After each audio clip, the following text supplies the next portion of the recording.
nggak diangkat sih? Pada kemana coba? Masa dari tadi ditelepon gak ada yang ngangkat? Apa pada sibuk ya? Atau nggak mau diganggu? Ngomongin soal nggak mau diganggu, Presiden terpilih Prabowo Subianto baru-baru ini bilang kalau pemerintahannya nanti nggak mau diganggu sama orang-orang yang nggak mau diajak kerja sama. Apa ya maksudnya? Apakah ini menandakan pemerintahannya nanti bakal anti kritik atau sekedar basa-basi aja?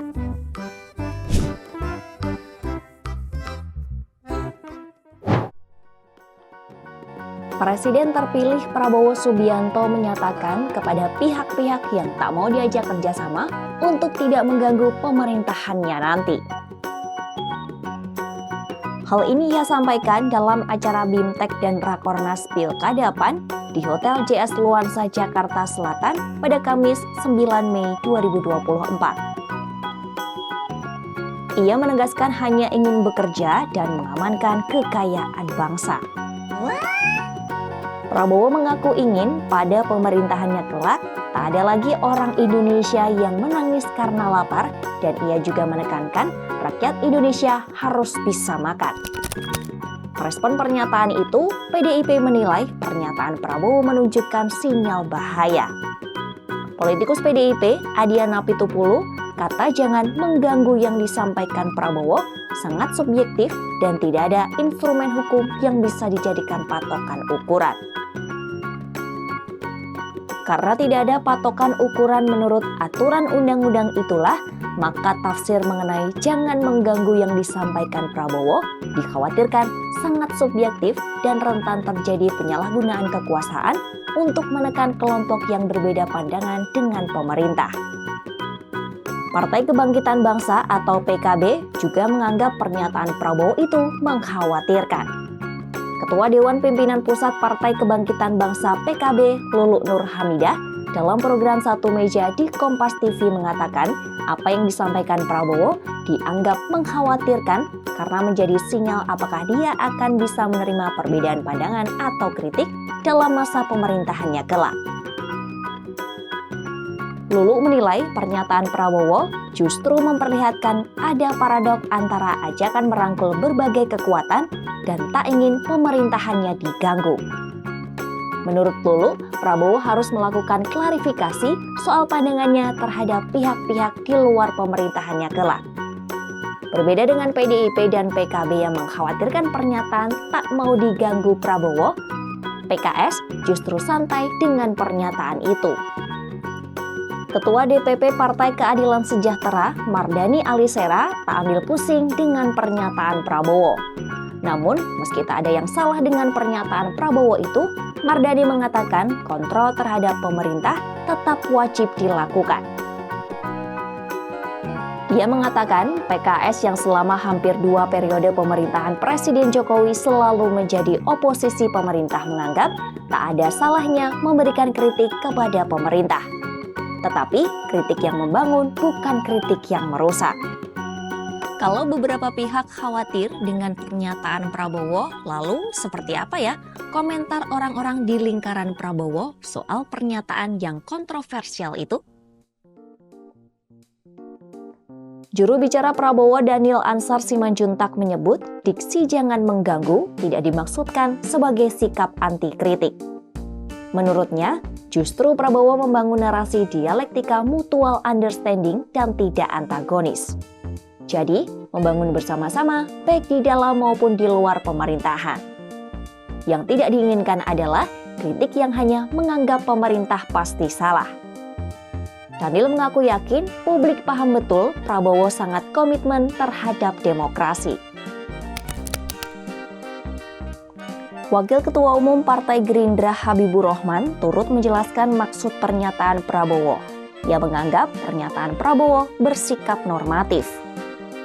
Menurutnya, pesan Prabowo yang sebenarnya adalah hanya ingin mengimplementasikan politik kebersamaan, politik merangkul, agar semua elit bisa bersatu dan bekerja keras untuk kesejahteraan rakyat.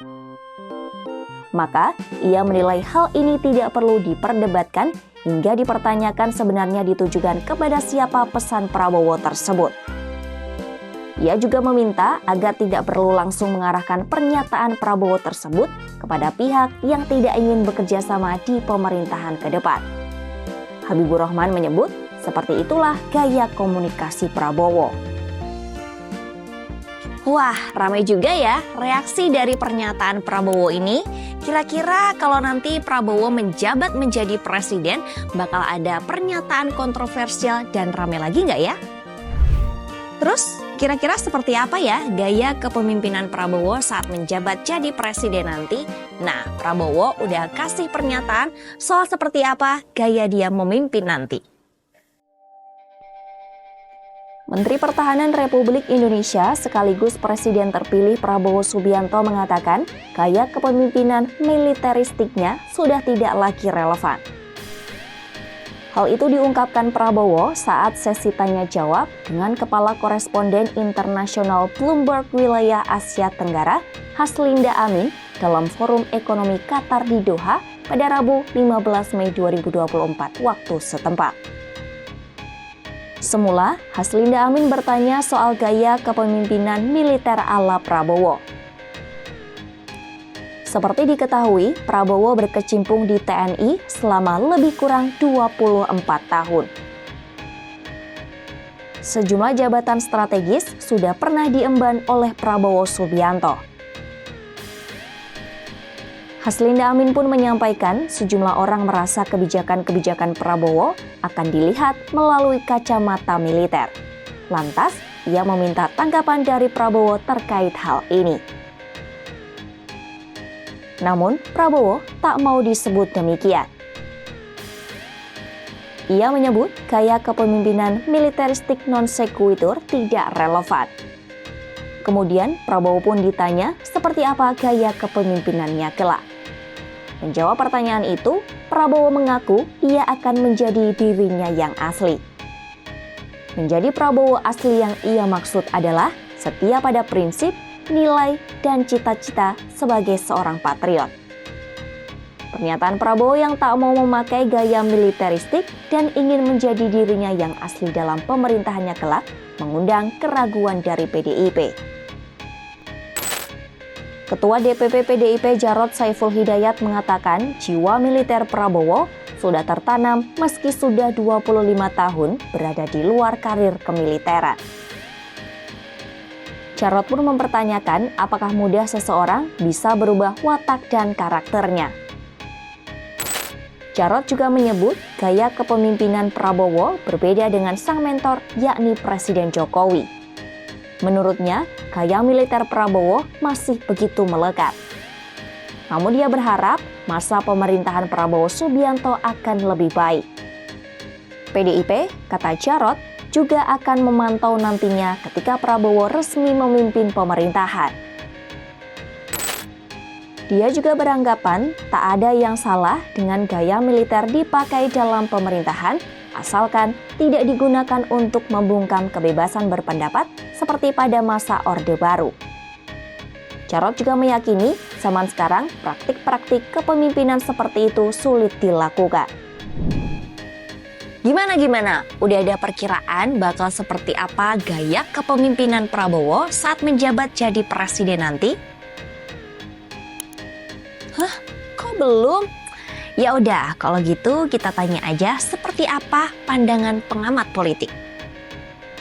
Ada beberapa hal yang perlu atau bisa ditelisik lebih lanjut. Pertama, memang beliau ya presiden terpilih punya latar belakang militer.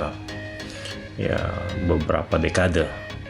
Prabowo punya karir yang panjang di militer, yang ini bisa berpengaruh terhadap perilakunya ya, bagaimana pola pikirnya yang amat disiplin, berpikir hierarki, dan juga mungkin ketegasan ya dalam pengambilan keputusan. Nah, gaya ini juga tercermin ya dalam pendekatan kepemimpinannya yang mungkin lebih berfokus pada efisiensi, pada ketertiban dan juga kontrol yang ketat. Namun juga kepemimpinan militer ini bisa berarti kemampuan untuk bertindak tegas dan cepat ya dalam situasi kritis. Juga menekankan loyalitas dan kerjasama tim. Nah, karakter-karakter ini saya kira melekat pada sosok presiden terpilih. Namun di luar selain latar belakang militernya, presiden terpilih juga punya pengalaman pengalaman politik. Apa pengalaman politiknya? Jadi Prabowo itu selama karir politiknya itu telah belajar beradaptasi ya dengan dinamika politik sipil yang lebih kompleks, yang mungkin penuh kompromi. Pengalaman ini dapat mempengaruhi ya kepemimpinannya, membuatnya mungkin bisa lebih fleksibel dan juga punya kemampuan bernegosiasi. Dan sebagai politisi kita juga bisa lihat bahwa Prabowo juga telah membangun kerjasama politik atau koalisinya serta bekerja dengan berbagai kelompok politik yang ada. Dan ini bisa menunjukkan ya bagaimana dirinya punya kemampuan ya untuk berkolaborasi.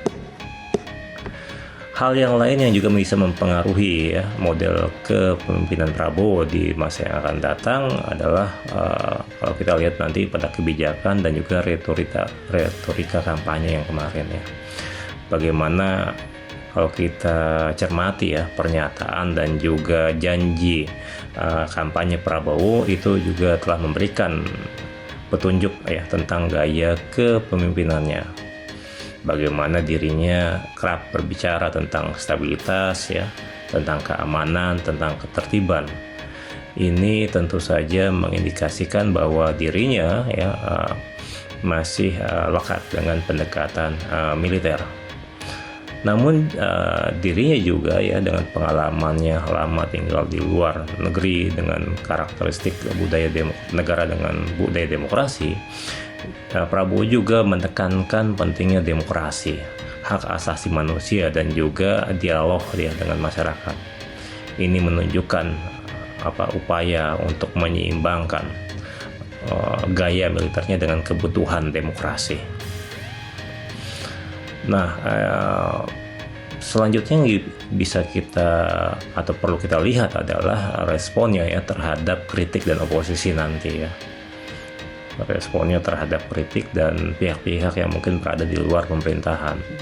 Bagaimana cara Prabowo itu menanggapi kritik dan oposisi itu bisa menjadi indikator penting sebenarnya. Dan juga bagaimana cara dirinya nanti menunjukkan toleransi dan juga keterbukaan terhadap kritik. Bagaimana hal tersebut ya bisa menunjukkan dirinya ya apakah telah beradaptasi dengan norma-norma demokrasi. Nah, kalau dia berlaku cenderung sebaliknya ya, misalnya menolak kritik atau lebih memilih pendekatan yang otoriter misalnya, itu bisa menimbulkan kekhawatiran ya dengan gaya politik nanti yang akan datang. Nah, secara keseluruhan kemungkinan gaya kepemimpinan Prabowo ini akan menjadi campuran ya antara pendekatan militer dan juga adaptasinya terhadap lingkungan politik sipil. Perpaduan antara disiplin militer dan fleksibilitas politik itu akan menentukan bagaimana dirinya memimpin. Nah, beberapa pihak sudah memberikan pendapat seperti apa gaya kepemimpinan Prabowo. Tapi jawabannya tentu harus dilihat saat ia menjabat menjadi presiden nanti. Yang jelas, sebagai masyarakat kita berhak mengawal dan mengawasi jalannya pemerintahan agar tidak seperti yang dikhawatirkan dan pastinya tidak melenceng. Sekian Kotak Suara kali ini, saya Noviana pamit, sampai jumpa di edisi selanjutnya.